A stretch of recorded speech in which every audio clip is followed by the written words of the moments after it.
All right, let's try it again. Hello, everyone. My name is Roxana Feenster. I'm starting the first hour of our live today. And so, we'll be doing some giveaways. Hopefully you can see this box. We'll be doing this throughout the day. And of course, I'll start one giveaway in a few. So if you just saw, I was on my own personal live talking to myself because I have no Instagram followers. So thank you guys for joining me today. So I'm going to show you what's in the box in a little bit.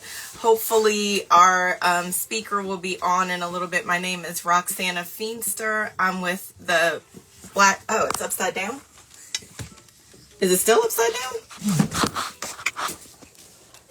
Pretty. I'll be right back. I just wanted to say I love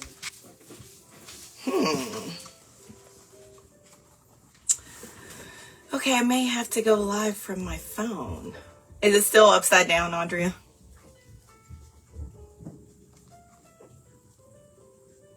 Okay, let me try it. Let me do it from my phone. All right, I'll be back. The box was upside down. Oh, Andrea. All right, so let's start over.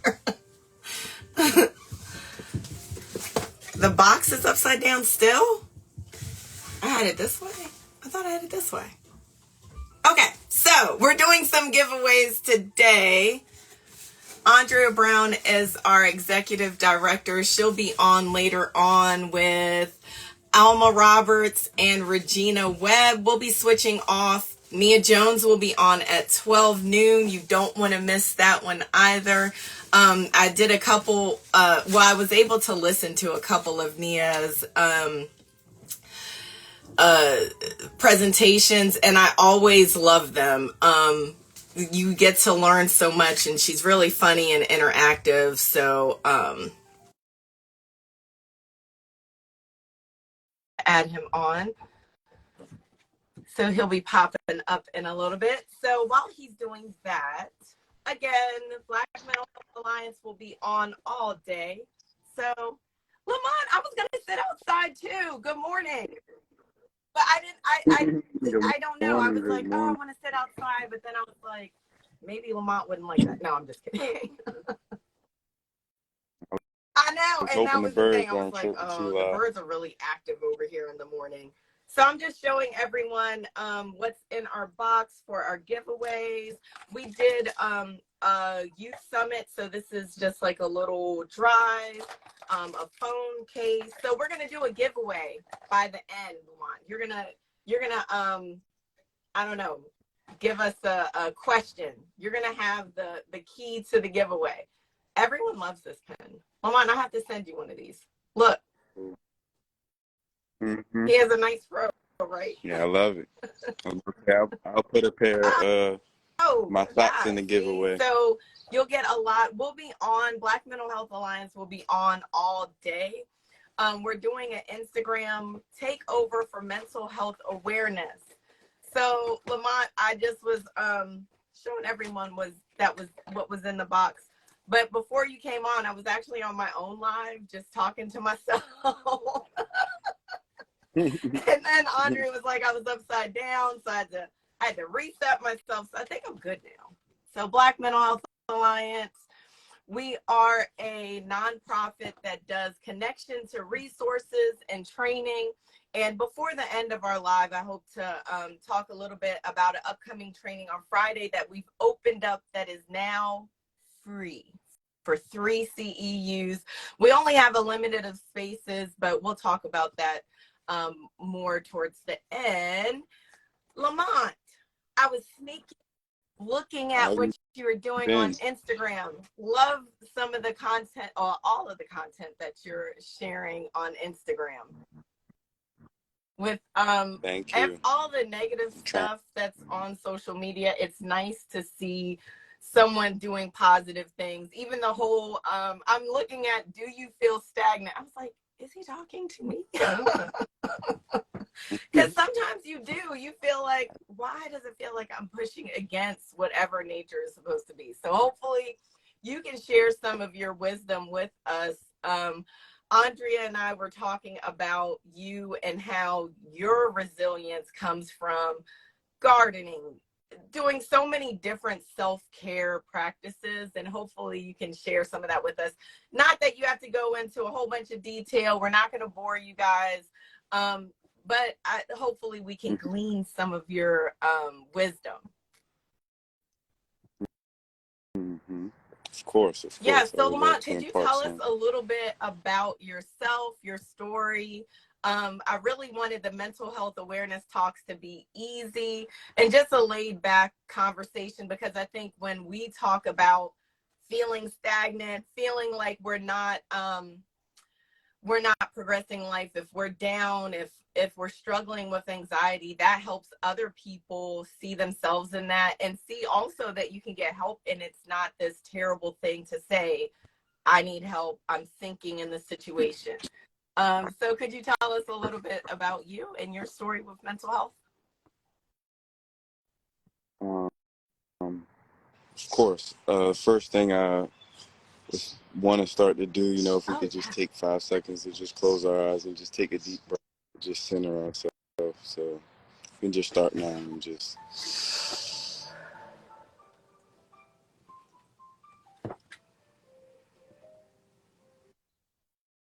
Um, First thing I always like to introduce myself as just a human being. I try to remind myself of that every day. When we remember that we are human beings, we remember that we are imperfect. That is, it should be in the definition of being a human. So every day is going to be mistakes. It's going to be a lesson learned. It's going to be some type of growth. Um, like we were just talking about, staying stagnant is not really an option. When I think about mental health, a lot of times I look at nature. And when anything is stagnant, it's either full of disease or death. If water's stagnant, then it's stinky. Yeah. It's a lot of flies, mosquitoes. Water's always flowing. Trees, plants, they're always growing to get to a certain point, and then they go back through their cycle. So for my mental health, again, I like to think I'm a person. I'm going to make mistakes. I'm going to be sad. I'm going to be angry. We're all going to feel these emotions. We all feel stagnant sometimes. We all feel angry sometimes. We all feel anxious sometimes. We all grieve. We all go to the bathroom. We're all human beings. We all eat through the same hole. We all had to go to the bathroom in a similar or same way. We all have problems. We have good days and bad days. That's just part of being human. Our experience of being human. What got me started down this path, a few weeks before COVID, my son got really, really sick with a respiratory disease. They don't even know what it was. I still think it was COVID just before they said anything. In the hospital for weeks on a breathing machine. Whole daycare was out for weeks. Just to see me and my wife being new parents. We were scared. COVID came, super scared. Somebody got to stay home. I had already been in my career for 15 years cutting hair. My wife is now a psych nurse practitioner, but at that time was an RN and was in school, so she had more to offer the world and was still progressing. And I was already, planning my day out of my career, so I chose to stay home. And during that time, again, we new parents. My wife's a nurse. She's in it all the time. We were just frantic. We stayed in the house. I stayed in the house a lot. If at that time my son was 2, with a 2-year-old. I go from being in a highly social environment in the barbershop, getting to talk to people, hear different people's stories, just have that communion, that community feel 6 days out the week, to me and a 2-year-old just being at home all the time. Normal everyday activities started being more stressful, more frustrated, more anger, um, just not feeling like myself. So I had to do some reflection. I'm heavy on reflection. I like to take time, think about my actions, and not only think about my actions, but think about where they derive from. All of our actions derive from something. Uh, we may make sure our car door is locked twice because somebody went in there one time Happen. and we forgot to leave it unlocked. You know, we double back and Yeah. check our house door because sometimes we leave it unlocked.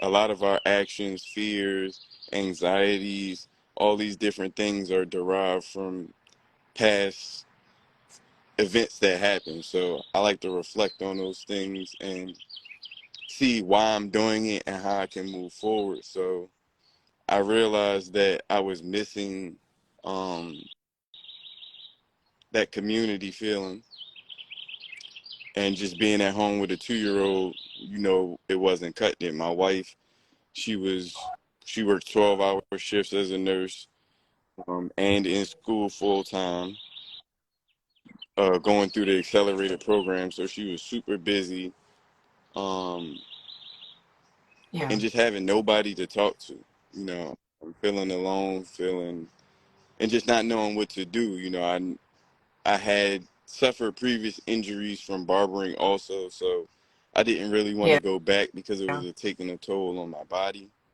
Um, and I was still young, and I'm like, I have a chance, you know, to turn things around.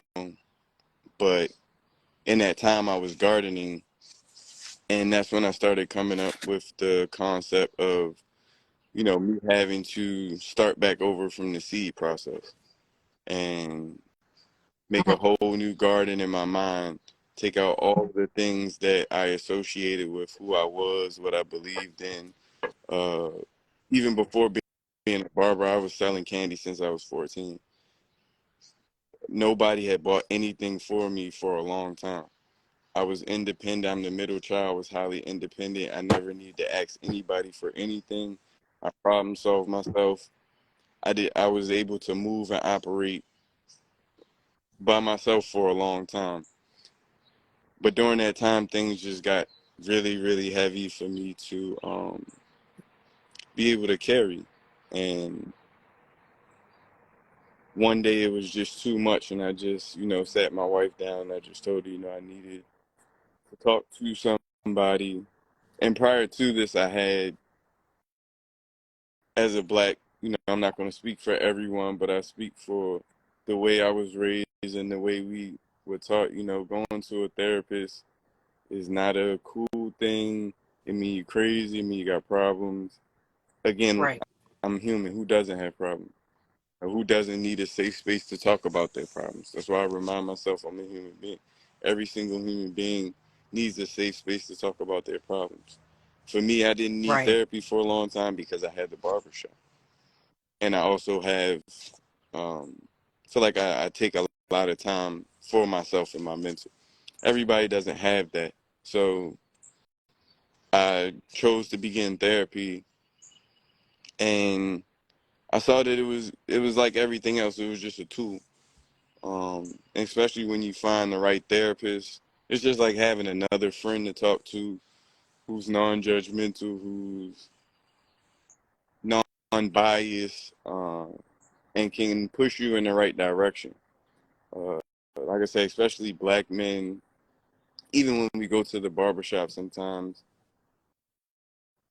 our barber may not be leading us in Right. the proper direction.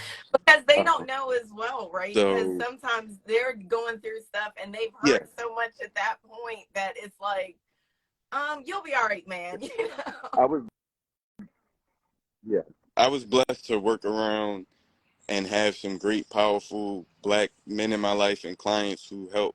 Because I wasn't always this way. I haven't always been take my shoes off and meditate. Um, yeah, that wasn't always me. Let's drink juice. Let's eat healthy. Let's think healthy. That wasn't always me, and I've had people help and guide and push me to that area. That's why the barbershop is important when it's done right. It can help guide the youth in the proper direction, and we can see examples of men in all different forms and facets, Yeah. business, eating, you know, health, all these different things I learned. They gave me books. College graduates I used to work next to, Barbie had his master's degree. He was older. worked during the time of civil, So it was all of literally these different things. I like learned so many barbershop. different things. It was literally like the movie Barbershop. That was my experience. And then when that got taken away, uh, egotistically of myself, when I retired, I thought it was just barbering. I thought it was just cutting hair, and it was a way that I made money. But I didn't think about the Yeah. other things that it was serving for me.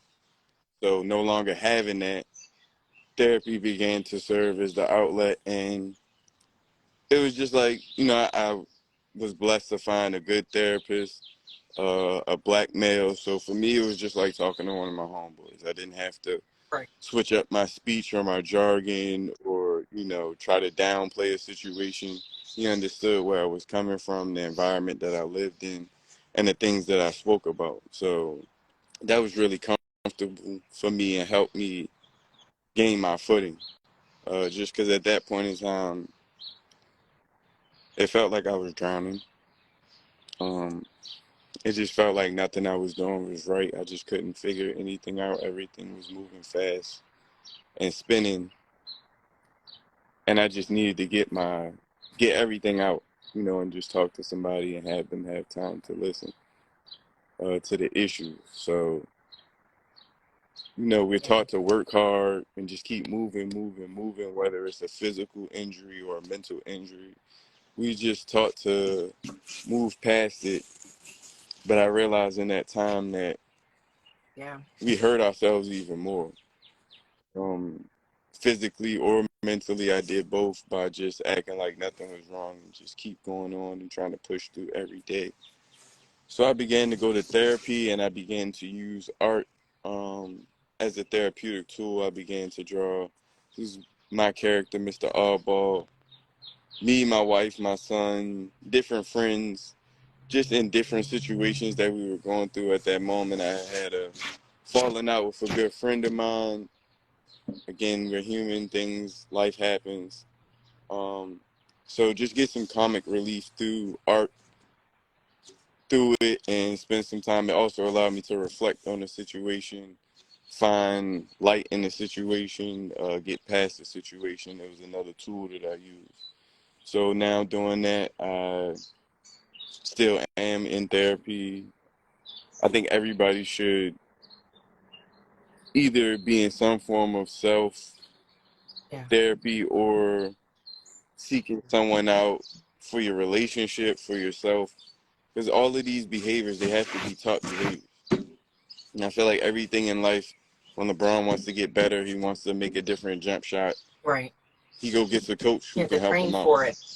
So if we want to be, yes, I don't think that any of us can honestly say that we weren't, it's no fault of ours, we weren't taught the proper tools.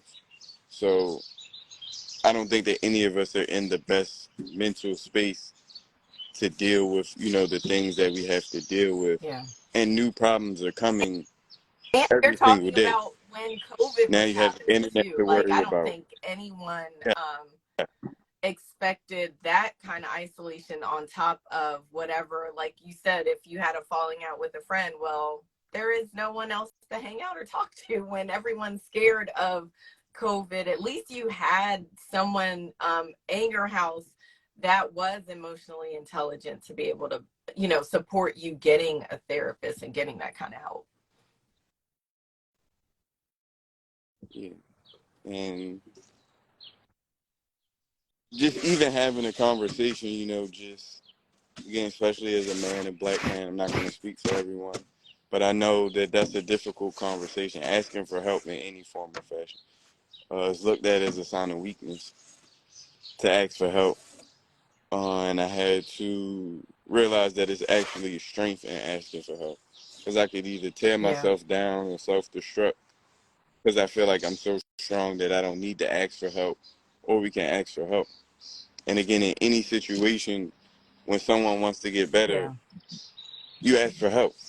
If you want to learn a new skill, you go to school or take a training class. If a basketball player wants to get better, they ask for help and they train. So the same attitude has to be taken towards our mental health as we do towards our physical and learning different skills. And these things are just coming about. Again, COVID is something new. So our kids and we have to have a whole different set of mental and recover from a different mental place than Yeah. we were ever. Our parents didn't and think of this, so they didn't give us the tools to be able to handle this. The internet, having cyberbullying, cyber envy, all the different cyber feelings that we have on top of what we have in person. I have to teach my son a different set of resilience than what I had to have. Just not envying things or around you is fine, but now you have to not envy everything you can see in the world, and that's a difficult feeling. You know, that's more. You have to have more resilience than what we needed to have growing up. So just making people aware of these things and not, again, that's why I say I'm human. We have Yeah. feeling as human beings, we have feelings. So let's stop trying to not be human and not have feelings and try to be happy all day. That's robotic. That's not what we do. We get frustrated, we get angry, we get anxious, we get down for more than just 5 minutes or 10 minutes. We go through grief. All of these things are normal human feelings that we should be able to experience without being labeled with these dirty words or feelings that we know Yeah. that society just has about them. Definitely. And not to skip over all of what you said, but just even I think when you're running so fast toward in life, like you were like, you've been self-sufficient so long. And I think that takes a lot because some kids, they don't have that. Some kids, you throw them into situations and they just keep going. And I think after a while, it catches up to us. So it's like, you just to have that awareness, like, you know, I was so self-sufficient, I did all these things, and now here I am at like a block, you know.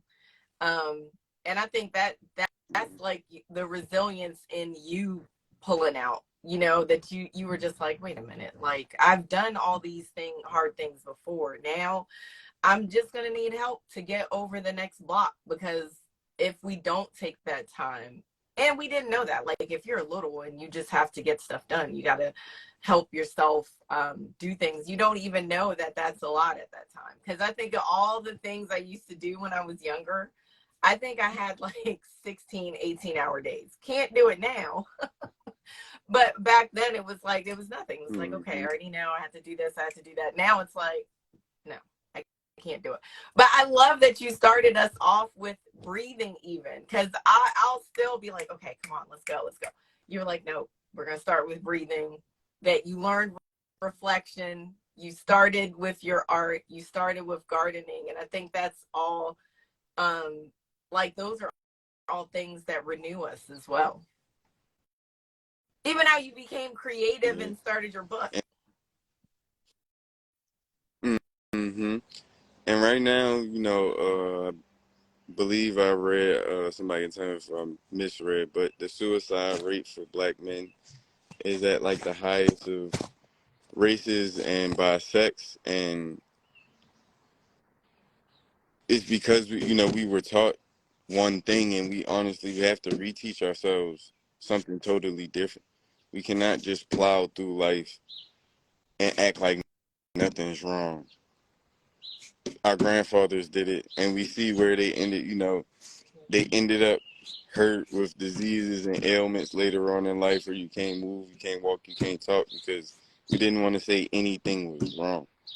And we have health care that's paid for our job. We have paid time off. Black men, it is okay to stop Take and your take time a and day use off, it. because right now people are ending their lives, and you taking an extended period of time off, instead of us just, again, at the beginning.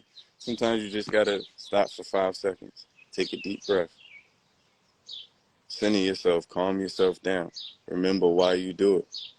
When I wake up, the first thing I like to do is to just remind myself the things I enjoy about life. Because again, we all have those days where it's hard to get out of bed, where you're just trying to find the motivation, where it's just lacking. And everybody, you know, when you look on Instagram, it looks like, oh, everybody's so happy every day they wake up, and Beyonce just flips out of bed every day. And she doesn't. She struggles to get up Yeah. some days, just like the rest of us do. And I found the more that I talk about it, the more that people will open up and relate. And to me, just like anything else, we have to acknowledge that it exists before we can begin to heal. And like you said, my whole life, I was just running, you know, going so hard, and I was just not acknowledging the pain and the hurt. And until COVID stopped me and sat me down, you know, I Yeah. see it as a curse and a blessing. It forced me to stop, and it forced me to reflect on a lot of different things in my life. And without that, I might have still just been Yeah. going, not taking the proper time out. So now I take the time out, and with art, you know, I sit down with my son, and this is the book, by the way. It has activities that are related to gardening and self-help, but it just has some color on pages. Sometimes I just sit down with my son and we just color or draw, and you can just get Yeah. lost for 45 minutes or an hour where you're not worried or concerned about anything, and you just tapped in, you know, you tapped into a whole different frequency. You're not worried about the worldly things. You're coloring. It gives you that kid feeling of just being able to be free again. And we all need to be able to detach. Again, we all got bills. We all have bosses that get on our nerves and jobs that are difficult. We all Yeah. have spouses, and every day is not the greatest. We all have kids that gonna kick and scream at some point in time throughout the day. We all don't feel confident in everything that we do or how we look every single moment of the day.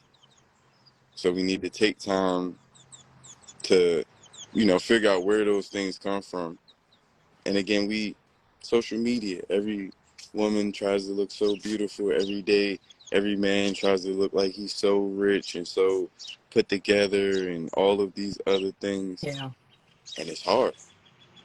And when COVID hit and I'm not working and my wife is working, I'm not bringing in any money, and what the definition of a man is supposed to be and all these other things, they just constantly floating over the top of my head. And my wife never said anything, but it's just the thoughts of what society and the pressures and what I thought that what a man was supposed to be. And again, I had to redefine that I'm still leading my household. I'm still taking care of the things that need to be taken care of. The decision for me to stay home, again, was a strong decision because I could have just, I'm a man, I'm going to work. But again, you want somebody who will cut your hair or a psych nurse practitioner in the world right now. And then the things that we live in. There's plenty of barbers, and somebody can learn Yeah. the skill tomorrow. I can always pick it back up. But, you know, to allow my wife the space to be able to finish school and do all of those things, it was a strong decision, but it felt weak. And I realized that I had to get out my own head. You know, a Yeah. lot of the things we got to get out of our own head. Who says you're not beautiful? Who says you're not strong? Who says that this is what you're supposed to be doing? And it's just what other people are saying, what other people said you're supposed to do. Times change. Things are not, we don't get it. Things aren't Yeah. updated like how we update our phone. Our phone, we get an update every damn week. I hate it.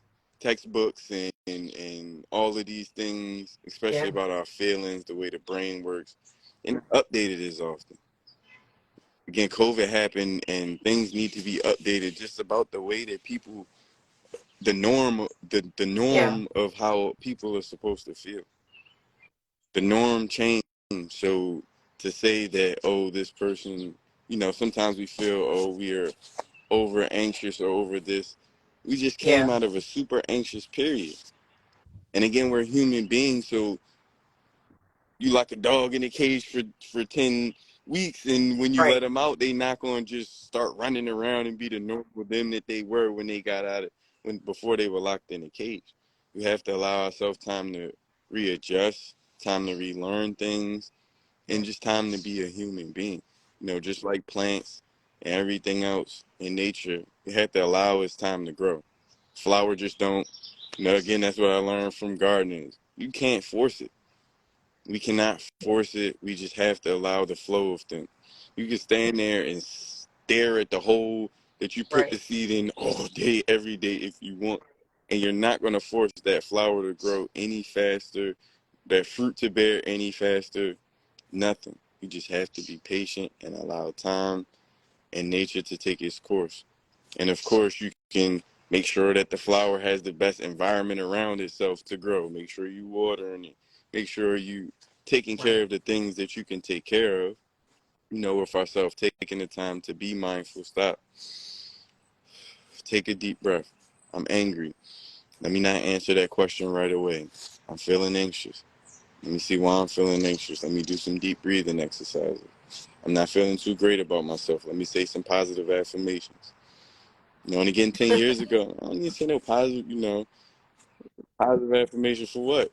Like, I'm cool. I'm good. But I Yeah. understand the power of them now. Scientifically, they have benefits of saying positive affirmations of our mental and physical health. All of these things are backed by scientific data, not just, it's not just this mythical thing where it's, oh, just stand in the grass and you'll feel better, go out in the sun and Yeah. it's real. It's science.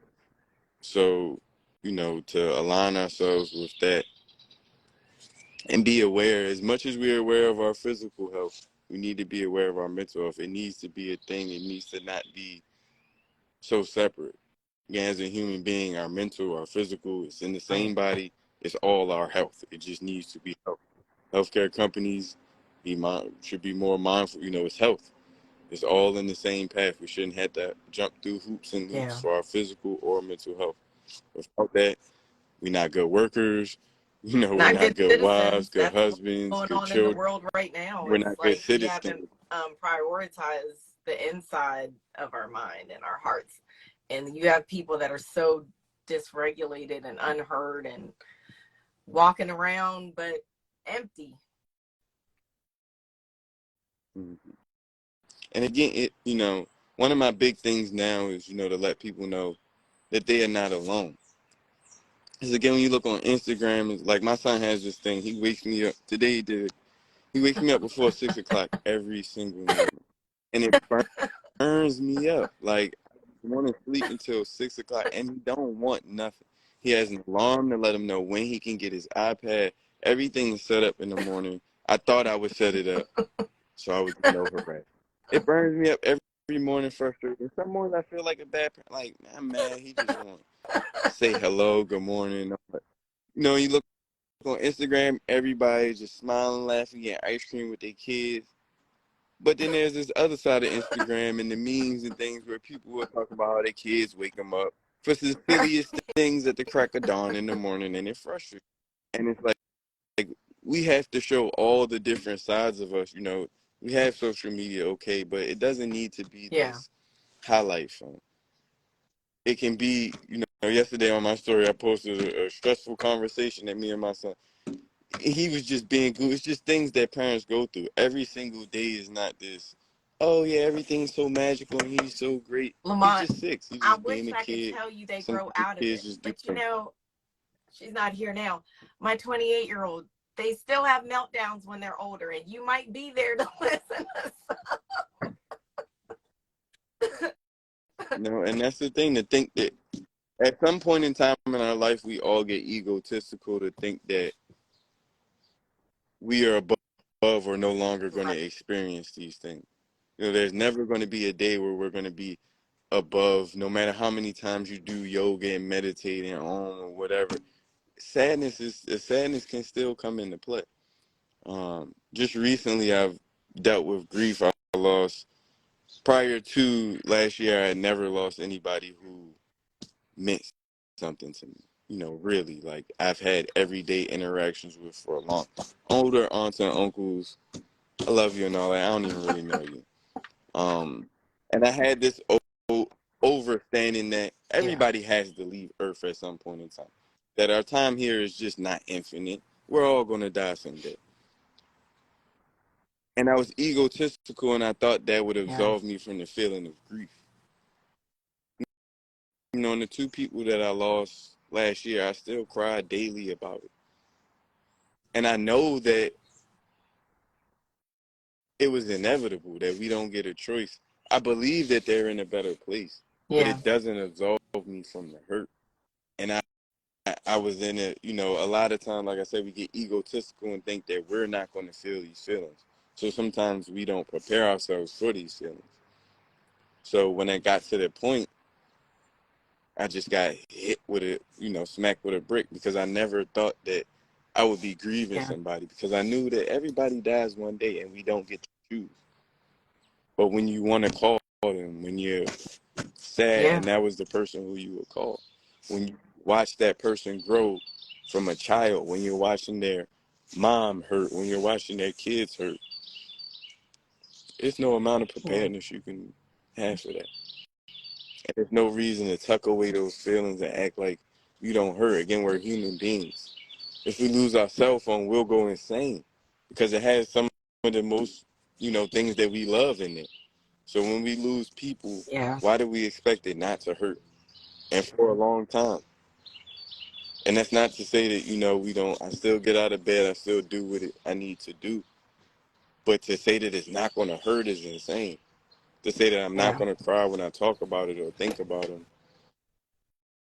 it is, to me, that's being inhuman. We try to be inhuman so much. We're not robots. We leave that to the Yeah. AI. Can't just answer questions without thinking about things. Can't just answer a question without having feelings about the topic of a question. That is our experience to be here. That is, to me, what it means to be a human being. So we should embrace those feelings and not try to shy away from it. If by shying away from them, we're taking away from the whole existence of being a human being. We're trying not to feel. And again, that's what I feel like a lot of uh, the suicide and the drugs and different Yeah. things, people don't want to feel. But that's part of our human experience. Every day can't, if every day was sunny, we would live in the desert. It has to rain. It has to be cloudy. It has to snow. All of these things have to happen, but we've been so egotistical and tricked Right. us. And I only want to be summer all year round. And then we're going to be living in the desert, bro. It will I do eventually love turn into a summer. desert. A Every little day bit of fall. cannot be happy and joy all the time. We gotta have that balance, and we gotta get back to that balance. It's not all just one thing. Our bodies are literally, all it's doing every day is fighting to get back to homeostasis, to Yeah. keep it balanced. Our temperature isn't the same all day. It changes, it fluctuates. Our feelings are not the same all day. They fluctuate. So why do we try to keep the same feeling all day, every day? Again, by just, I noticed by holding it in, it's just like we're just putting layers and layers and layers and layers and layers on top. And when you get to 30, 40 years old, you got to Yeah. peel back every single layer to get to that thing that hurt you when you were 7, 10, 11, 27, because we are taught not to, especially in our community. We choose not to Yeah. deal with our feelings. But I also understand a lot of we still come from households and communities where we just trying to figure out what we trying to eat, what we gonna eat tonight. We just trying to keep the lights on. We just trying to keep balance in the physical world. Yeah. Who has time for the mental? But we can't exist in the physical world without our mental.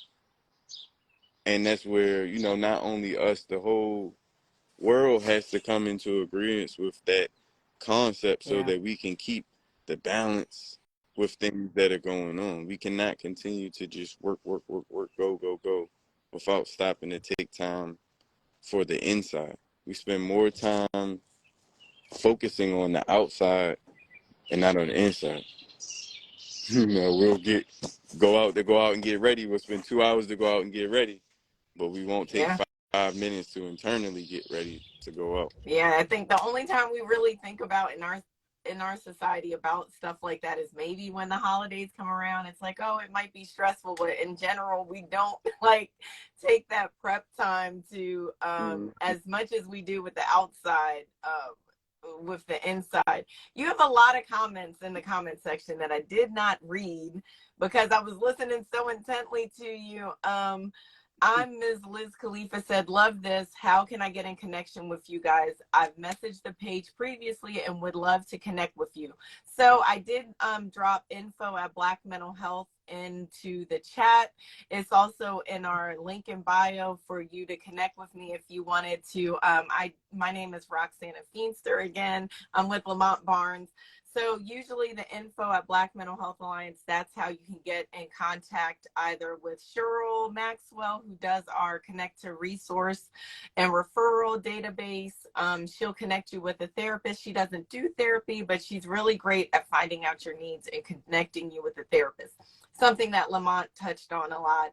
And if you had some kind of community event or anything like that, you can send that to me, and we can share it on our LinkedIn page. If you're not a member, become a member, support the work so that you could be added into the newsletter and all that kind of good stuff. Andrea Brown said I needed that. We also, thank you for lifting the importance of community isolation and loss of community is real.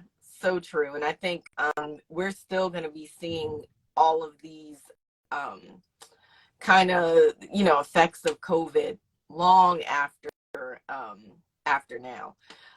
This is a great outlet. Keep creating beautiful things. Lynn Johnson said therapy works if you work it. So that's one of our BMHA team members. Thank you, Lynn. My therapist just quit, so thank you for providing that number. I'll be reaching out. Yes. So there is a shortage of mental health providers. Lamont was blessed that he could find a Black male therapist because it's so rare. I was blessed. He ended up, he was in school and he had to finish a part of school, and I'm hoping that he comes back. And he needed hours. But for the past month or two, luckily he helped me get me grounded, and he's supposed to be coming back to the practice after he finished. But I've had some rocky, appointments from there, but just like everything else in life, I'm not gonna let it determine. You keep going until you keep finding the right one, because it's something that we need. Again, you take your kid to a basketball coach, you don't like the way they coach. Plenty of coaches you don't out have there. to Let's fight go with find anyone and have a toxic experience every session. And I think we have to learn that not only with therapists, but like in life, right? Like you said, you don't have to be frustrated with a coach. It's so many coaches out there. It's so many different places you could work. It's so many different friends you could get. You don't have to stay in those like situations that aren't making you feel better. COVID made everyone's mental health decline. Yes, that's very true. I love the analogy of the seed in gardening. You can't watch the seed. That's what you said. Therapy for Black people was a dirty word, and you are changing the narrative around therapy. So yes, with you sharing. I'm sorry, you were saying something? No, I was just gonna say that, my brand is called the All-Ball Family. That is one of my focal points. Is I make a lot of like activities, family-driven activities and things. That one of the biggest places that we need to start the therapy is within the household, between the Black man, the Black woman, and the child, or man, woman, and child, whoever. The therapy needs to start there. We need to be there to support each other. Again, my wife could have eventually, you need to go, say all types of things, but she didn't come down on me. I didn't come down on her when she was in her space. We were there for each other when we needed. A lot of times, the attack can come from within. So the family unit is one of the most important parts to our mental health to me. And it's where it starts. It's where we learn. It's where our children get to see how to deal with the issues. And it's where, as human beings, we get to deal with our issues with our most loved ones. And right now, we're just in a time, COVID for me, we took the opportunity as a family to bond, but I noticed that things just weren't how they used to be. And, and part of it is technology, but part of it is as adults, we have to see the importance in it. When I was a kid, when we were kids, Right. everybody couldn't be on the phone at once. You We pick had a up. house phone. We could be on the phone. Everybody wasn't. If we were watching TV, we would watch TV together. And even in my family, I thought it was the corniest thing growing up always, but we always ate Yeah. dinner together. We always ate dinner together every single night.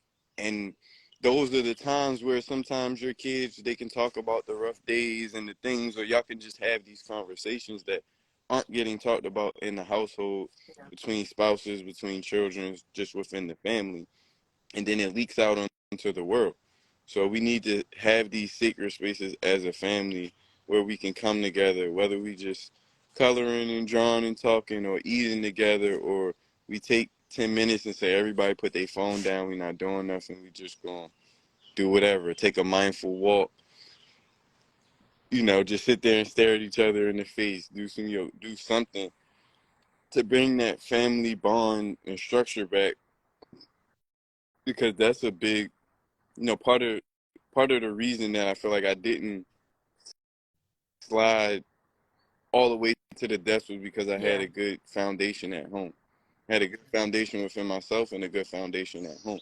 And without those good foundations, I'm human. I'm not above where anybody else was. I was sad at that time. I was low.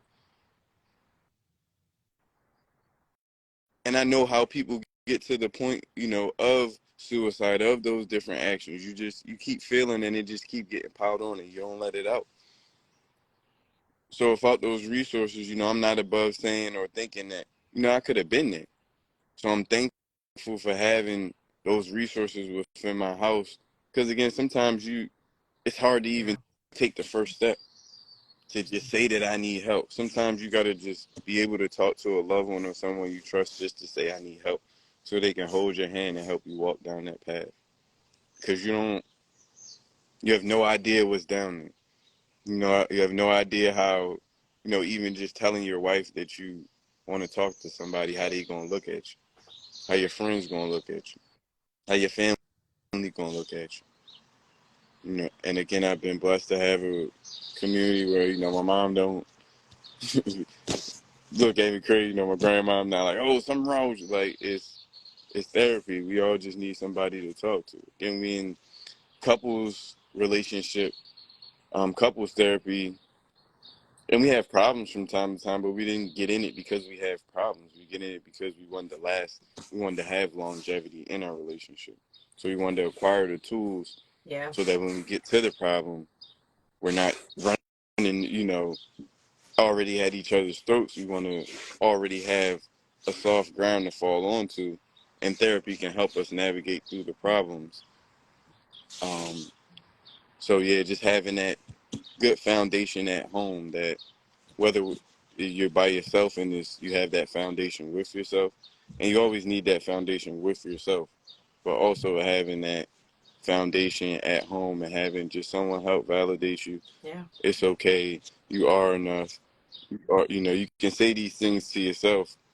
Sometimes if you don't feel like the world or your wife or your kid are going to look at you in this way, sometimes you need to hear that validation. And all too many times, we're cruel to each other. When we're at low times, we want to kick someone when they're down. And I've just been blessed to be in a space where those Right. aren't the people that I've surrounded myself with. So I had to go through that time.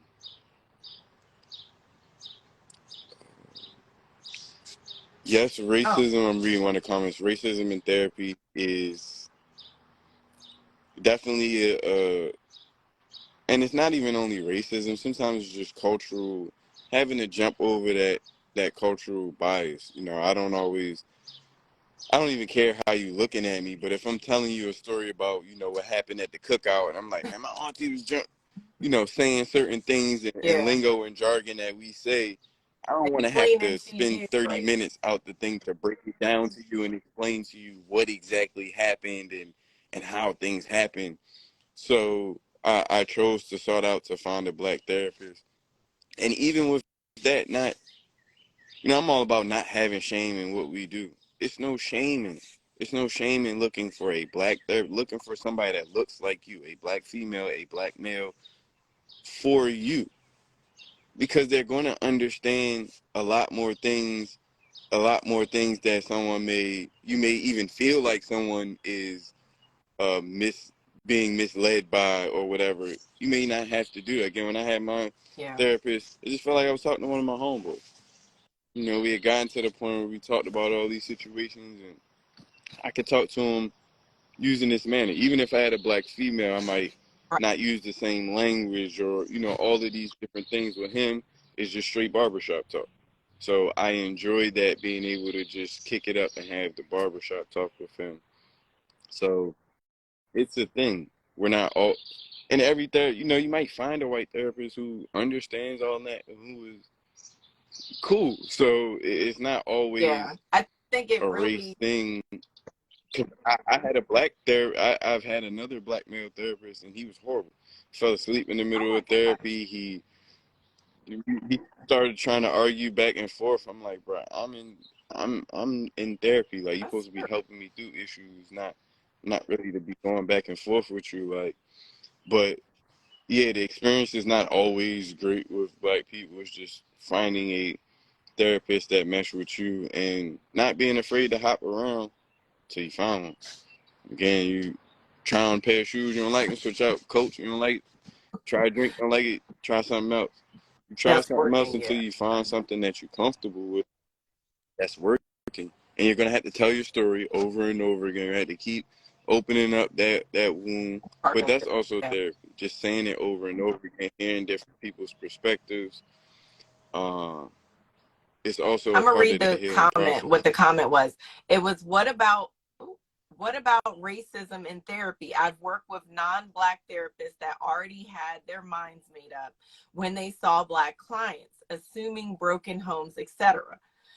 My experience with the therapist that my son had, I didn't have that. At first I was skeptical and I wanted a black therapist, but a lot of times when we were bumping heads, he was the one who was like, well, why can't you do this, Miss Feenster? And I was like, what the hell? And then when I would think about it, I was like, that actually does make sense. And he was able to connect with us and not judge us and really, like, I guess, help us look at stuff different, question stuff. So it wasn't like, I never felt like, and my husband at some point would go with my son to therapy and stuff, and we didn't feel like we were being judged or looked at weirdly or had any kind of bias towards us. And I think we all have bias, but it's like, we have to really align ourselves with people that are willing to think outside of that and operate from a caring standpoint. So I think some people are really going to always be stuck in their ways anyway. But why am I saying all this?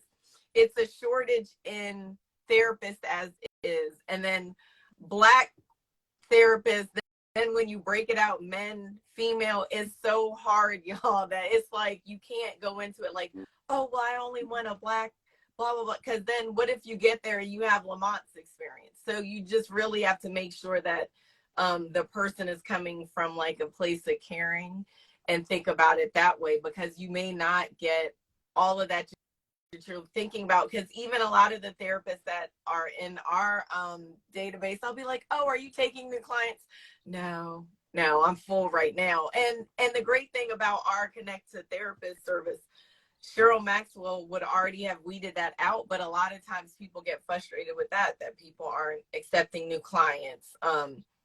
Or, some places you call, and if they can tell that you sound ethnic, I don't know a nicer way to say that, but anyways, they won't even call you back. So we just have to be like, yes, those things happen, but also be open-minded that that doesn't happen everywhere. So I hope that's helpful. And that's where the community comes in. That's why I'm never scared to get up there and share my story. I cry every time. Don't care how I'm going to look, because I want other people to know, like, I feel it. I go through it. I wake up days, you know, and even if you look at my Instagram, like, oh yeah, it's like so cool. It's still hard days. It's rough days, mentally, physically. I'm still Yeah. going through things because I am a human being. It's just as simple as that. We are all human beings. Every single person is going through something, and we all feel alone. Like, you know, even when you're talking to Yeah. your therapist go through stuff. You know, I, it's something that I'm trying to stress to my wife because she's in the mental health field right now. But even therapists, if you're Yes. listening, And you you have need to a take care of your therapist. You need to take time when you're not dealing with other people's problems to deal with your own problems right. because you have problems. And if you just skip over top of your problems because you're dealing with everybody else's problems, you're going to end up with all the issues. So it's like, as people, we got to stop thinking like, yes, doctors get sick. Yes, dentists get cavity. Like, they're still people. And just because they're in this field, or, you know, again, just especially in the city, I live in Baltimore, we walk down the street. Yeah. It's even hard to just say hi to somebody. But we're all people. We all just had, yeah, man, having rough. My kid woke me up at 6 o'clock in the morning. Mine too, He man. Hey, didn't look, even you want think anything. about it. The barbershop was a big therapeutic experience for black men, you know, and not always in the most positive way, but you know, you could come in there and you hear 10 dudes telling about how their wife getting on their nerves. And then they, you know, like, well, damn, she ain't even doing, Yeah. you know, it gives you time to reflect. You hear other people's stories and you realize I am not the only one. I am not alone. And as much as we have the internet and all of these other ways to feel like that we can connect to Yeah. people, we still feel alone. So we have to use these resources to do things like this where we can connect to other people and make people feel connected and not just going, yeah, my life's great and every decision that I make, you know, is the best. Even my book came out of a dark place. It came out of the things that I actually did that I had to go through. And I just wrote it down and just made a Can you cool share coloring your book out of it. Instagram and where to get the But book? yes, this at Oddball Family. And you can click, I have a link in the bio. I have an Etsy shop where you can go get the book, any downloadable. I do like coloring pages and different mental health activities. I have some cool socks and different things on there. Um, yeah, but that came from a real space, came from things that I had to actually do. So we all are going through these things. It's never easy. And the worst thing we could do, I feel like, is to just act like everything is okay. And, you know, if that's the one thing I want people to take away from this, is the absolute worst thing that we can do is keep our mouth Yeah. closed and act like everything is okay. Because no matter what, the flow will happen. You know, the movement is going to happen. Whether we want to stay stagnant or not, that river is going to flow. And eventually that pressure will build up so much that it just bursts through. So we can either allow it to flow or we can hold it. You know, it's like crying. You can let your crying flow, or you just gonna have that one moment where you just burst out in Yeah. tears and you crying for 3 days straight and you can't stop. So we either gotta let it flow or hold it in, and it's gonna burst Right. out. That's not healthy for anything. Everything needs to be let in and let out. The flow, breathing, water, nature. So you know, just be mindful of that and always try to be a little bit more mindful every day of the inside of us and a little less of the outside. I love that. We have a comment here. I'm a veteran and once I speak my truth, they automatically suggest that I have a black therapist. Um I so then that means that place is not culturally affirming, and you can find other VA places if you connect with Black Mental Health Alliance at info@blackmentalhealth.com. I can connect you with Cheryl Maxwell. And we also work with an organization that supports, and Maryland Department of Health. Suicide prevention has a whole piece around veteran mental health support. And we also have another organization that helps veterans with their mental health. The founder had a brother who could succumb to suicide. So we can connect you with that. I think, you know, See, that's what it's because all I about. think if somebody's telling you, All about. oh, well, you need to find someone, well, that's fine. That means you're not the place for me. And that's fine too. I don't need to be here. My life. And Right. it's not always the worst thing, because I don't necessarily understand what people in other Right. communities I have to definitely go through don't. either. Right. I don't necessarily understand it. When we see some white kids shoot up a school, we're like, oh, what's going through his Right. mind? Because that don't really. But when a club gets shot up in our Right. neighborhood, we understand that because that's normal activity. So it's not the wildest thing to. Again, we try to make people so inhuman. It's not the wildest thing for someone Yeah. to not be able That's to true. relate to what you go through. And it's not the wildest thing to want to have someone to go through, to understand what you went Yeah. through, to be able to relate. Because the things that I went through in my childhood, the things that I've seen, the things that I've experienced, other people, and again, this is just generally speaking, may not have come from that same type of community or neighborhood, or don't even Yeah. understand. They don't know what a corner store is. You don't know what a corner store is. I'm telling you a story about a corner store. You're like, well, what's a corner store? Is that a store? Like, it's something different. It's something different. So to be able to find somebody who understands that, and that just speaks of when I was a barber, I could cut Asian people hair, white people, black.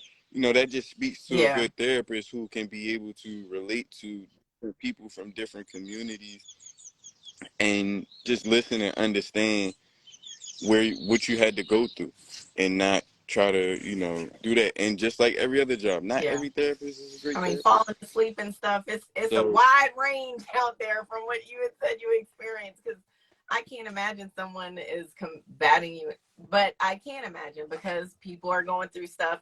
They're not getting help when they're supposed to get help, and then it comes out all kind of other ways. and again, I understood, because the issue that I was talking about, I could clearly see that he had dealt with Yeah. it in his life. So he had already had a preconceived notion of the situation and automatically wanted me to have the same mentality. And again, you're a human being.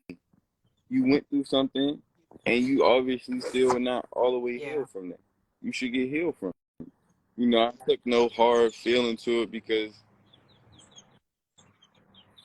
I'm a human being. I get frustrated sometimes. I do think, we get frustrated. We saying through things that we're not proud of. Every single human being, Oprah, Bill Gates, Elon Musk, the homeless guy on the corner. We all do these things, and to act like we're above them. The more we act like we're above them, the more we ignore these feelings, the further away, the closer I think we get to a big meltdown in any feeling. And no, to have no, too much of anything is a bad thing. So express the feelings, explore them. He was a therapist. Yeah. He's a human being first. These people are human beings first. He could have just got yelled at by his wife. Come on. I mean, he could have just lost something that was near and dear to him, and just not been in a Yeah. space to be able to talk about it. And when I like to give everybody that same respect that I want people to give myself. And it's a big part of the therapy. It starts with us, Yeah. especially knowing that it's Yeah. such a shortage of therapists. We can't just ignore the issue. We had to figure out a way to start healing ourselves as a community, as individual people, as families, on a small level and on a bigger level. First with ourselves, then it leaks to our families and friends, then it leaks to our community. Most of the actions and things that we're seeing comes from everybody hurting. People are hurting, and they're doing bad things because they're hurting. So we just need to figure out a way to, and it's all up here, like I'm literally sitting outside, the birds is chirping, like things is beautiful. Yeah. So there's nothing, it's nothing wrong. Yeah. It's up here. So we have to take the time to straighten those things out, and because Yeah. we can't see it, it's inside of our head. It's intangible. We don't take it seriously. Our muscle on the Right. And outside you be can like, yeah, see I go that to the gym, I progress can see too, the work, where sometimes you you can't see it see with the progress. relationships and even the whole reflection piece. I feel like that's so important because I think I'm just now starting to do that. Like, why did I even respond that way? Why did I even, I didn't have to say anything. What's going on? Why am I so angry about it? Or why do I, yeah, And yeah, last month I would have yeah, did this, and today I didn't do that. yeah, And next month I'm gonna try not to do this, but I can be, and it takes work. I took a vow of silence for like a week. So sometimes, and this before I met my wife and everything, but I feel like everybody yeah, puts in hard work for the things they want to put hard work in for. I want to be a good person. I want to be a good husband. I want to be a good father. I want to be a good person. So those are the things that I work hard towards. Those are the things that I study and that I think about. And it's like, yeah, we have these issues, but we can get better though. Again, that's part of being human. Is we yeah, not stuck in a condition that we are currently in. We always have the ability to come out of that current condition. So where I am now, okay, I'm not satisfied with, but I can always be somewhere different. And congratulating yourself and throwing those parties for yourself. Again, last week I yelled. This week I didn't. I was still frustrated. It got to me, but I didn't yell. Just little baby steps. We're not going to be perfect. Even the yogis they show on TV, it's easy to be peaceful when you live on top of a mountain and nobody's talking about it. And everybody else around you is right, trying to be as peaceful as right. possible. And You have nothing to argue about. they are trying to But be when peaceful. you got work, school, bills, all of these things compiling, to be Right. perfect, you're never gonna reach that. Things are gonna get to you. Things are gonna bother you. But the reflection, it's okay. I'm human. I'm supposed to have these feelings. I'm supposed to be nervous when it's time to take a test. Like that part of it, again, when we look at Yeah. science, our feelings help us out. Fear is not a bad thing. Fear allows us to be able to think in the future and to have a seatbelt. We got a seatbelt in these things because of some of these feelings. So they're not bad things. It's just the overwhelming or concentrating, totally being fixated on one is the issue, and us not saying, you know what, being a human means we have all of these colors of the rainbow. We're not just blue. We're blue, red, yellow, green, black. Sometimes I may just look blue. Sometimes I may just look red. Sometimes I'm in between. I'm trying to teach my son now, you can He be two probably blew things at his once. mind. Like, yeah, like you could be two things at once. You could be happy and you still crying. You could have one of those joyous moments where you crying. You could be sad and, all at the same time. That, again speaks on the amazingness of our human experience. We can think about multiple things at once. We can feel multiple things at one single time. And the same gift causes us strife because we're not training our ability to be able to, attain that. It comes with a lot of responsibility. You can overthink something and that can help you solve a problem, In a or you could worse, just be sitting in your right, room all day about how right. you don't want to go outside. Everything could go wrong. And it's the same feeling. I don't even like a lot of the titles. I don't like a lot of those titles Right. because it's the same feeling. Sometimes they're just, people have bigger versions of the feelings than others, but it's the same feeling. And we can all learn to tame the feelings and to get them to a manageable place. There are some things, chemical imbalances and things that need to be altered with medicine and different things like that. But there are also things that we experience on a daily basis that just come from us not training our bodies and our minds. Our phone go off Right. every 5 seconds. The microwave ding. Everything is ding, ding, ding, ding, ding, ding. And we wonder why why Right. kids can't focus on one thing at a time. Everything is dinging. You don't even have to watch the Right. intro to a show no more. You just skip everything. And I'm like, damn, you don't have no. I'm looking at my son. You don't have no patience. But what is train? Right. What does he do on a daily basis to train that patience? Everything that is around, you can just skip through. You can skip by. You want a toy? It comes tomorrow from Amazon. You want skip past Right. that intro. You don't like the show. You skip to it. You keep going. You want to know what happens in the next episode. You go to the next one. Some of the things that we went through as kids Yeah. built resiliency up for us to be simple things like patience. I tell when I'm talking to kids all the time, I watched the episode of Power Rangers. I had to wait till next week to find out what happened, bro. And the guy can Right. rack my brain the whole week trying to figure out what's going to happen. But at some point in time, I got to just forget about it, let it go, and poof. Right. Next thing you know, it's Saturday, and you can watch the next episode. But when you can watch the whole season of Power Rangers at once, you don't build Yeah. up that resiliency, that You don't level of retain as patience. much either. So we have to find other. We don't retain. We have to find other ways to build up those practices and stopping to be mindful. Is one thing that I've seen. Can't stop you from skipping the show on Netflix, Yeah. but we take a break in between each show and just before we eat. Even we don't even. A lot of people, we don't just. I don't care what you believe in. Just to say your grace, to say that you're thankful for the food you're about to receive. To stop before you eat and thank Yeah. however it got prepared, whoever took the time to grow it, the stars and the moon for helping it, this earth, everything. Just take the time to just say thank you for that, and then just shove the food down your mouth.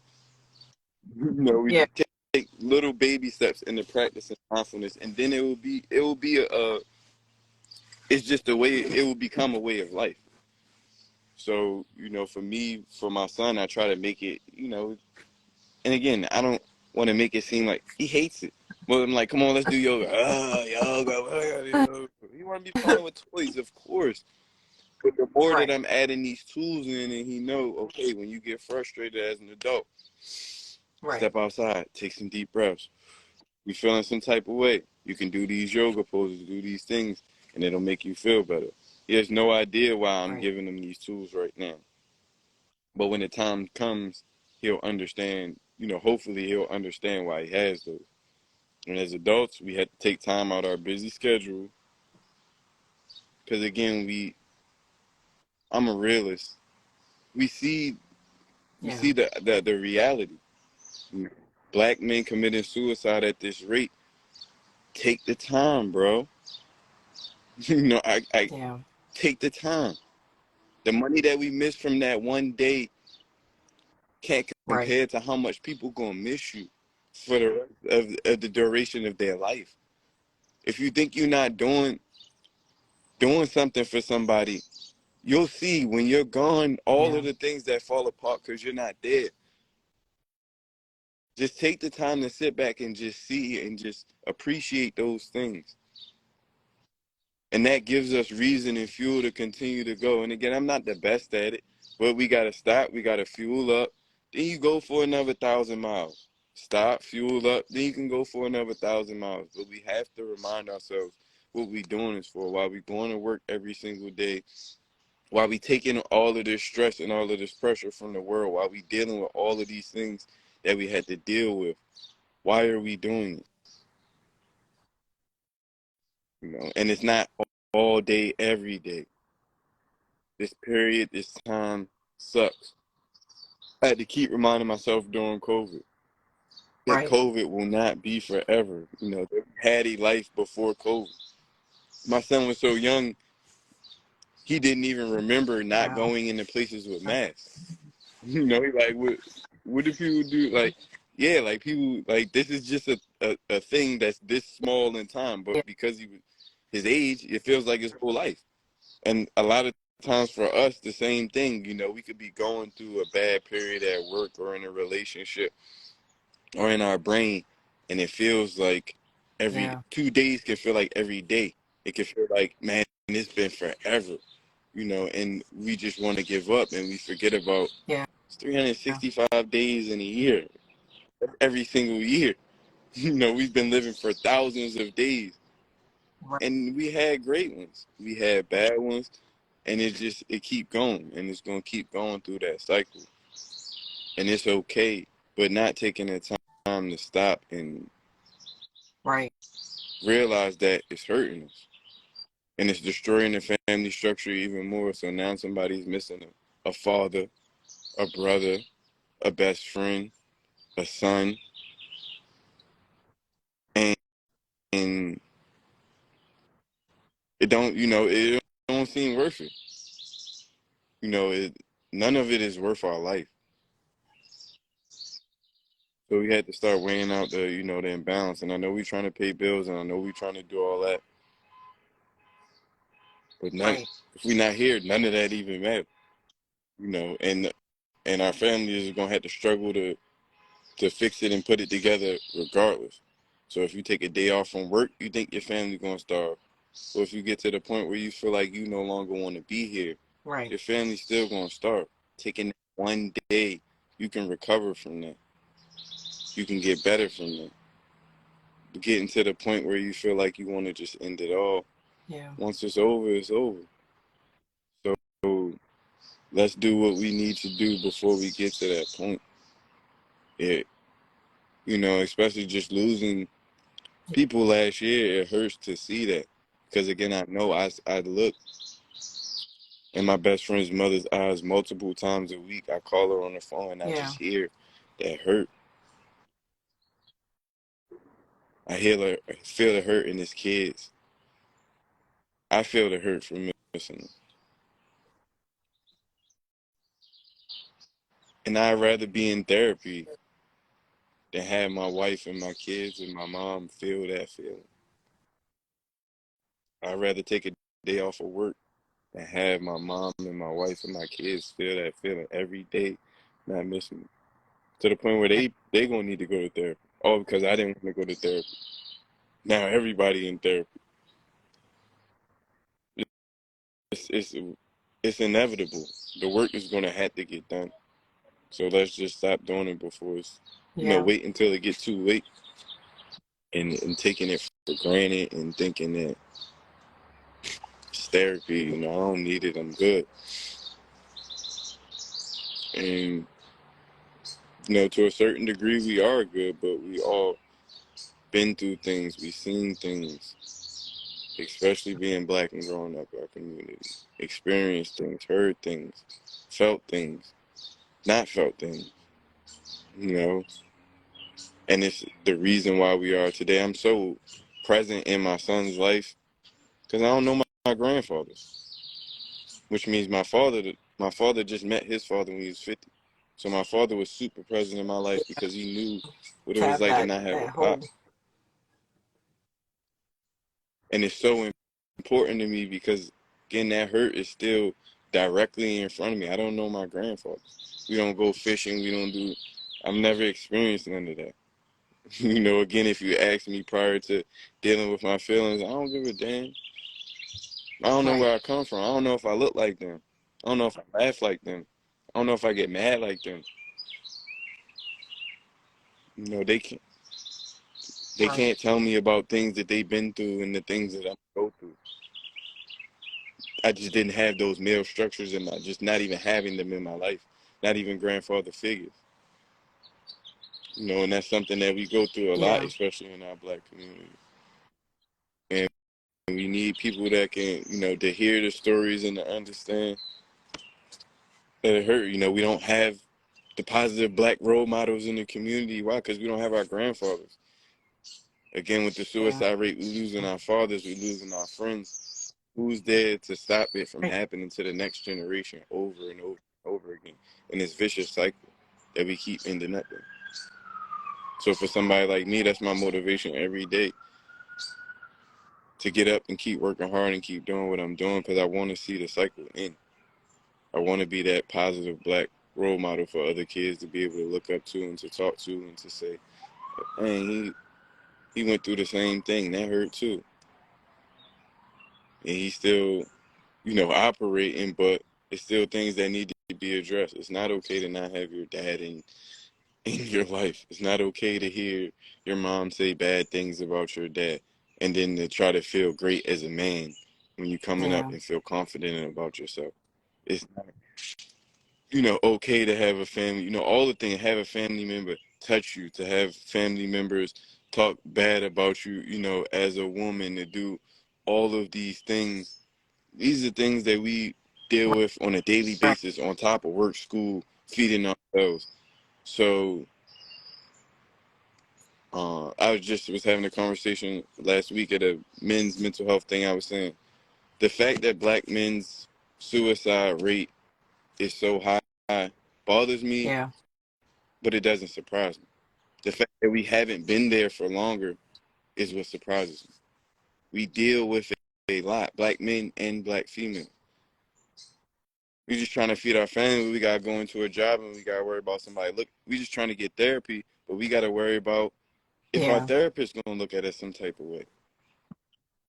So even when we want to get the help, even when we want to try to do the right thing, it's not always a lot of resources and a lot of places to do so. And that's why Yeah. something like what y'all do is so important. The veteran can get in here and say, man, I feel out of place as a black veteran.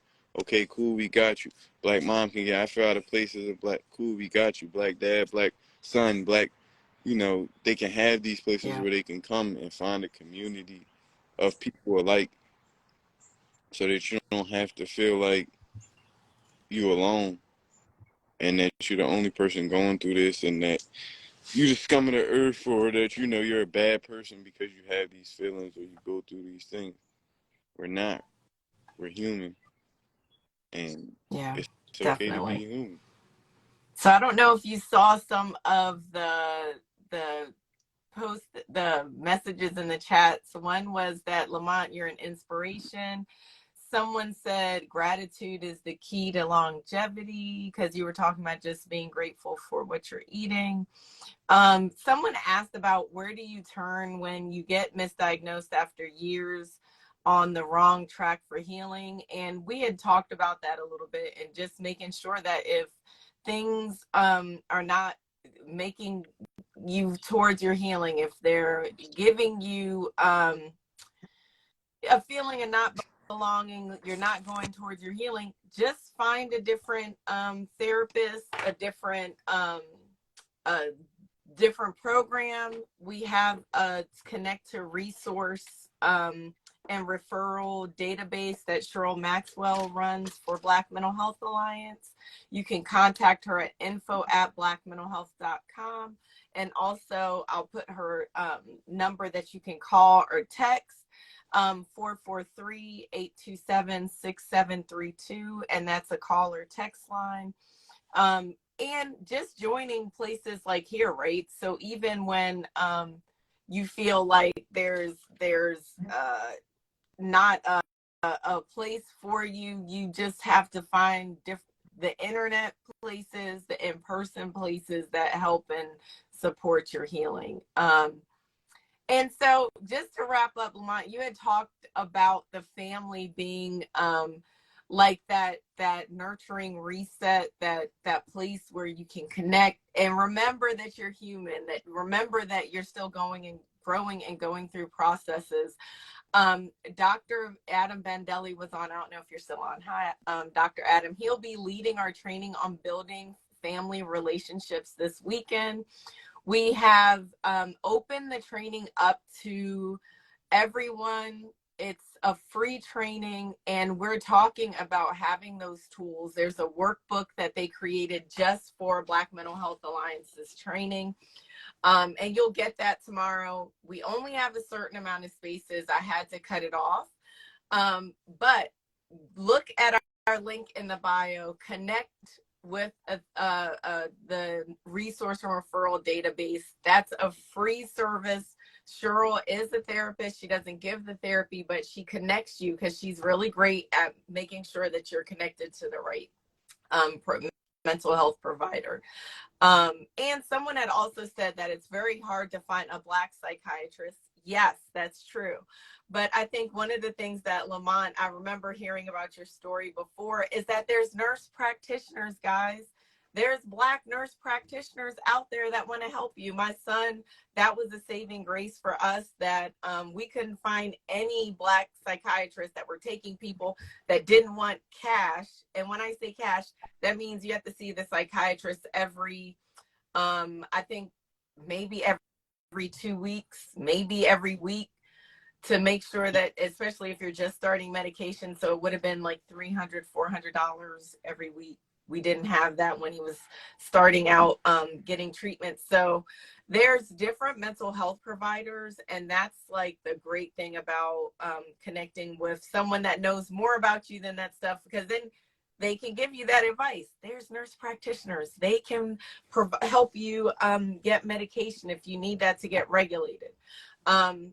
So I think I addressed all of those comments that we had. Any takeaways, Lamont? I know we kept you longer than what you expected, but I appreciate it. So I was just listening and gobbling it all up. Therapy? Oh, therapy. Okay, yes, I said yes, it's therapeutic yes, for for us me. both.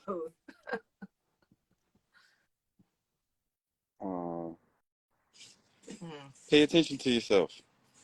You know, the inside. At the outside, we already do that well enough. You know how to put on our makeup, our clothes, our socks, our shoes, our Apple Watch. If we don't leave house Wait, are without you our, telling me? I have an Apple Watch on. That's how I get my we know how to steps. do all of that. Mm-hmm. Now we need to, you know, that same checklist, Yeah, have one for the definitely. inside. And it doesn't, you know, doesn't have to be all of that Yeah. TV stuff. 5 seconds. 5 seconds out the day to stop. You do it a couple times and just be Okay, you mom. know what? I know I said no more And comments, but did you see the comment that's under here? I'm proud of the son, husband, and father that you've grown to become. I love you, Dad. yeah, yeah. That is so amazing. Does that make you feel good? Mm-hmm. You're like, Yeah. yeah. Again, you know, just to know it's something Yeah. that my father didn't get to experience. When he had special moments, he didn't have his father there to bear witness to those moments. And me having my father there, I don't take it for granted. You know, I appreciate every moment. He's my biggest supporter. So just having that as a Black man, to have another, my father in my corner Yes. every step. It just makes me smile, because I think, and also that you guys have broken that cycle of not being there for your, not having that father figure, breaking that cycle. Your dad stopped it, you're continuing it, and now your son. And then after a while, it won't even be a thing that was thought of for you guys. Mm-hmm. It's just normal.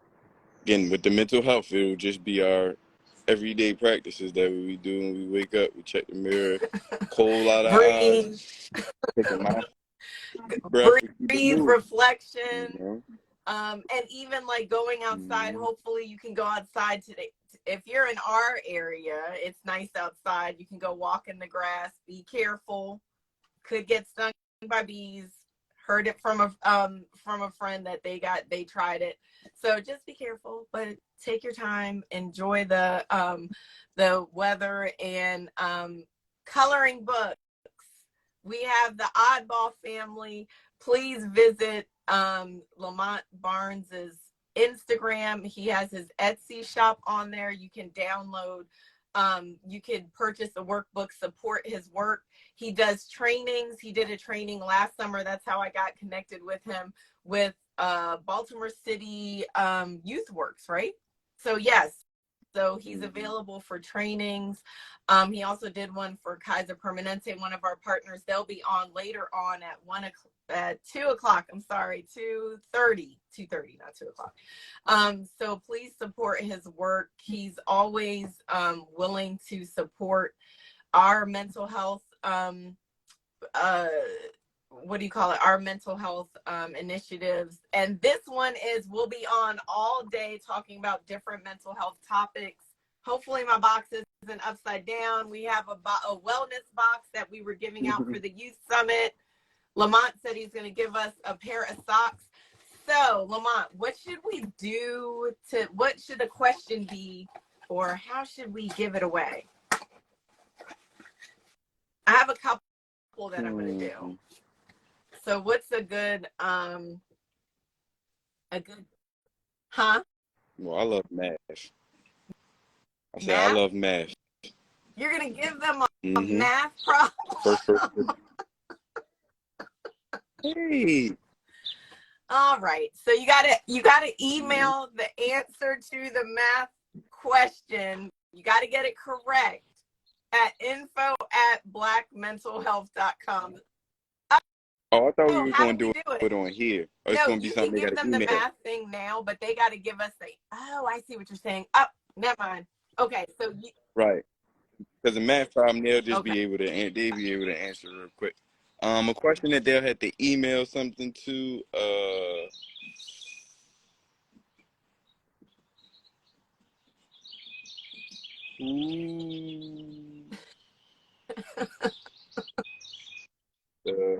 I don't. Let's see. The first. Who's the first female black therapist in the United States? You know the answer? No, we can't. Oh, We can't give them a question we don't know the answer to. Wait, let me Google it real quick. I'll figure it out by then. Okay. So you're gonna send me the answer? Oh no. Yeah, I'll send you the answer. So, See, we human, y'all. I just got put on the spot to ask questions. I don't know questions. So something. Mr. Lamont is really trying to make y'all work today. Who is the first black therapist in America, in the U.S.? Did they say who's the first black Google. therapist? Who does Google say is the first black therapist? Yeah, who does Google say the first therapist in America? Because I don't want, somebody might have some other theories, and I know your auntie might have told you that your grandmother was the first, we're gonna pick out the black therapist, and that might be true. You guys got to give us two good answers, and we're gonna check it against our Google search. It may be true, but we got to go off of something that we can all see. I appreciate you taking the time to be with me. Our next talk is going to be at 12. We kind of ran over. Thank you, Lamont. Lamont, I'm going to send you a wellness box too. For taking so much time with us, because I think it really did mean a lot to see this young black man talking about mental health, which is not something that's readily talked about. And you really spent time with us. You answered questions. You were really open to us. So thank you. I'm going to send you one of these. And then come back at 12 o'clock. Nia Jones will be, not you, Lamont. I know you got stuff, but anyone who wants to come back at 12, you guys can have us on while you're walking. Nia Jones will be on talking about youth and their mental health. So love y'all. Hope you have a great day. I'm be animating my little. I also am working on taking my characters and making YouTube shorts about mental health for kids. So I'm gonna be doing that, but y'all gonna be playing in the background. Okay. And don't forget that you said you wanted to connect with us about doing that on our socials. So you have an advocate in me to do that, and Andrea. So hopefully you guys will get to see some of his work on our social media as well. Thank you guys. Have a great rest of your day. Hope to see you back.